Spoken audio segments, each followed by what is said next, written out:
भक्त जब आंसुओं से भीग जाता है, कितना बड़ा संत हो वो भी भीतर भीतर भीग जाता है, क्योंकि करुणा की लहर सामने वाले को भी प्रभावित करती है। इसलिए कोई व्यक्ति रो रहा हो, कोई महिला आती है वो भी रोने लग जाती है। उसको ये पता नहीं क्या दुख है, कौन दुख है, कितना दुख है, किसने दुख दिया, कब दुख दिया, क्यों दिया, एक मैटर पता नहीं, लेकिन रोते हुए देख करके उसको रोना आ जाता है। और किसी की पत्नी रो रही हो तो पति को भी रोना आ जाता है कि मेरे रहते हुए ये रोती है, आखिर मेरे में क्या कमी रह गई जो पूर्ण नहीं कर पाई, रो रही है। इसलिए पत्नियों को बहुत रोना नहीं चाहिए, क्योंकि तुम्हारा रोना फिर पति को रुला देगा। अंदर दुख भी हो तो भी थोड़ा मुस्कुरा कर ही चेहरा दिखाना चाहिए और भीतर भीतर दुख को हजम करना चाहिए। याद रखना, दाल चावल तो सब लोग हजम कर लेते हैं, जो दुख को हजम कर ले वही साधक कहलाता है। बोलिए सद्गुरु भगवान की जय। दुख को भी सहना सीखो।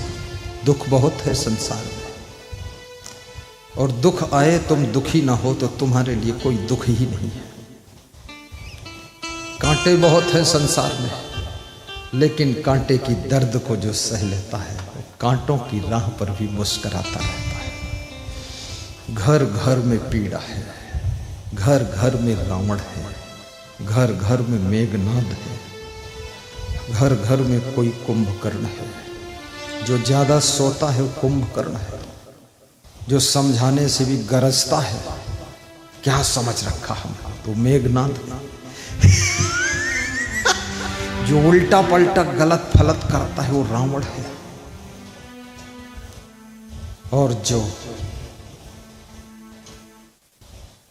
सबके जंजालों के बीच में भी भक्ति करता है वो विभीषण है। और जो चंचल बंदरों में भी जन्म लेकर के ब्रह्मचर्य का पालन करता है वो हनुमान जी है। और जो भीतर छुपे हुए आत्मा को पहचान लेता है वही तो आत्मा राम है। जो अपने लक्ष्य में मन को लीन कर देता वही लक्ष्मण है। जो काम क्रोध के शत्रुओं का हनन करता वही शत्रुघ्न है। जो प्रेम से भरा हुआ है वही भरत है। और जो शांति का स्वरूप है वही तो सीता है।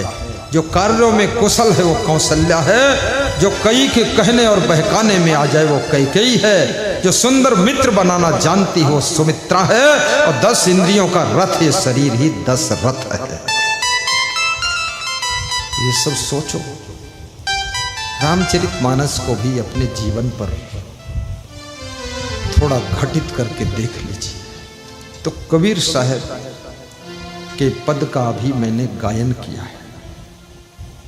ताली बजाने की भी छूट है, हंसने की छूट है, प्रसन्न रहने की छूट है। बहुत मरे मराई बनकर मत बैठना, थोड़ा खुश भी हो जाना, क्योंकि सत्संग उत्सव होता है। सत्संग शमशान भूमि नहीं होता है। सत्संग जीवन का सबसे बड़ा महोत्सव है। मधुमक्खी जैसा मन बनाइए। कभी कभी कोई भक्त मेरे पास कुछ खाने को लाते हैं, हम खाते हैं तो कहते हैं जिसमें खाया है उस बर्फी से थोड़ा दे दो।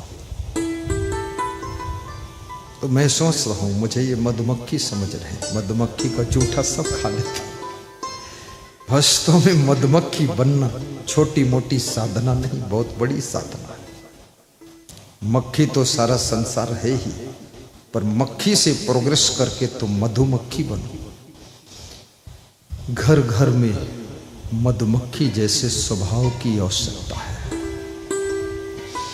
मधुमक्खी जैसे विचारों की आवश्यकता है। मधुमक्खी जैसे सोच की आवश्यकता है।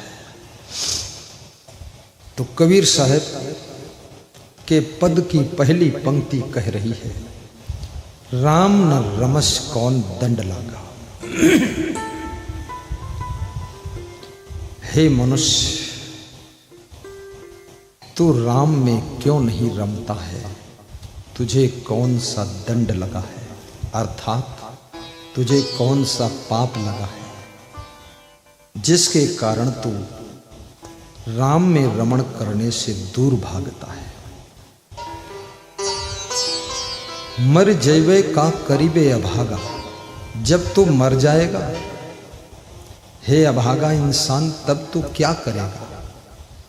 तू अभी कहता है अभी तो बचपन है, अभी तो कम उम्र है, अभी तो जवानी शुरू हुई है, अभी तो जवान हूँ, थोड़ा उम्र ढल जाए, थोड़ा दुनिया के काम हो जाए और थोड़ा बुढ़ापा आ जाए, तब गुरु मंत्र लूँगा, तब गुरु दीक्षा लूँगा, तब कंठी माला पहनूंगा, अभी तो दुनिया के काम करने दो। कितने लोगों को शंका है कि कंठी माला पहनने के बाद दुनिया के कार्यों में बाधा पड़ जाती है, परंतु ऐसा नहीं। कंठी माला पहनने के बाद संसार के समस्त कार्यों में सहजता आती है, आसानी होती, परेशानी नहीं होती, क्योंकि सत्कर्म, सत्कार्य, शुभ कर्म, धार्मिक कार्य करने के लिए कंठी माला, गुरुदीक्षा आपको नई शक्ति प्रदान करती है, नई ऊर्जा प्रदान करती है। हम लोगों ने साधु भेष पहना, साधु भेष कोई विकास में बाधक थोड़े है।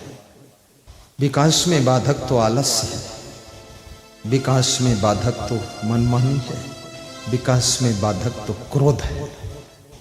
क्रोध छोड़ते नहीं, आलस्य छोड़ते नहीं, कुकर्म छोड़ते नहीं, दारू छोड़ते नहीं, गुड़ाखू घिसते रहते हो और कहते हो कंठी माला अभी नहीं पहनेंगे, अगर पहन लिया तो गुड़ाखू गुरु छोड़ा देगा। तो खतरा तो गुड़ाखू पर दिख रहा है, इसलिए कंठी माला पहनने से तुम दूर हो रहे हो। नशा व्यसन बुराइयों को भक्ति का मार्ग बैन कर देता है, पोस्टपोन कर देता है, ब्रेकर लगा देता है। और याद रखना, दुर्गुण और बुराइयां, गलत आदतें, चाहे कोई संत हो, चाहे भक्त हो, चाहे निगुरा हो, हर व्यक्ति की राह में बाधक बनती है। आज विजय माल्या, किंगफिशर, सैकड़ों हवाई जहाज उनके बिक गए तो गलत आदतों के कारण। अगर कोई महान गुरु की शरण में आ जाते और कंठी माला पहन लेते और कान में मंत्र फूंक देता तो विजय माल्या के 100 हवाई जहाज से 200 हो जाते। गुरु वह काम करता है तुम्हारी जिंदगी में जो दुनिया का कोई व्यक्ति काम करता ही नहीं है, तुम्हारे चंचल मन को बस में करने की शक्ति प्रदान करता है। बोलिए सदगुरु भगवान की जय, सद्ज्ञान दाता गुरुदेव की जय हो। शरीर ढल जाएगा, चली जा रही है उम्र धीरे धीरे, बुढ़ापे का होगा असर धीरे धीरे, घटी जा रही है नजर धीरे धीरे, झुकी जा रही है कमर धीरे धीरे।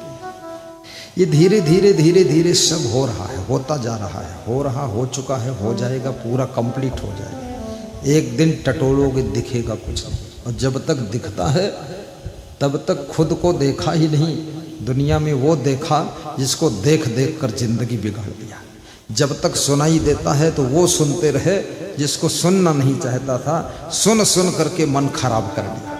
खूब गाना सुना है कान में ईयरफोन लगा के कि गोटेदार लहंगा निकलो जब डाल के और खोपड़ी के बाल निकलो जब काट के।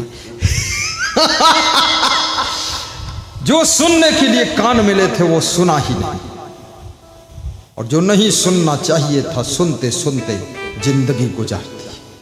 जो बोलने के लिए जिह्वा मिली थी वो बोला ही नहीं, जो नहीं बोलना था, किसी को बोल दो कि भजन गाइए तो कहता गला नहीं चलता, और जब गाली देना होता है तो कहता गला रुकता ही नहीं।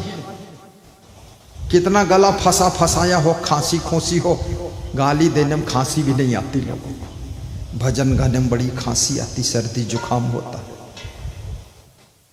कितने विचित्र लोग हैं। जिन कामों को करने के लिए हाथ मिले थे, सोचो क्या वो काम किया है? जिस राह पर चलने के लिए पांव मिले थे, क्या उस राह पर एक कदम बढ़े हो? और जिस महान विचारों का चिंतन करने के लिए सुंदर दिमाग मिला था, क्या उन विचारों को अपने माइंड के भीतर प्रवाहित किया है? और जिस लिए ये जिंदगी मिली थी, जिंदगी तो गुजर गई, जिंदगी भर वो काम कर पाएगी। ये जिंदगी बंदगी के लिए मिली है, ये जिंदगी गंदगी इकट्ठा करने के लिए नहीं मिली। कितने लोगों ने जिंदगी में इतनी गंदगी इकट्ठा की है कि जिंदगी में बदबू आने लगी है। अरे जिंदगी फूलों जैसी जिंदगी बनाने के लिए मिली थी जिंदगी, लेकिन इसको कूड़ा का ढेर बना दिया है, कूड़ा दान बना दिया है, सारा कचड़ा पचड़ा लफड़ा झगड़ा इकट्ठा किया।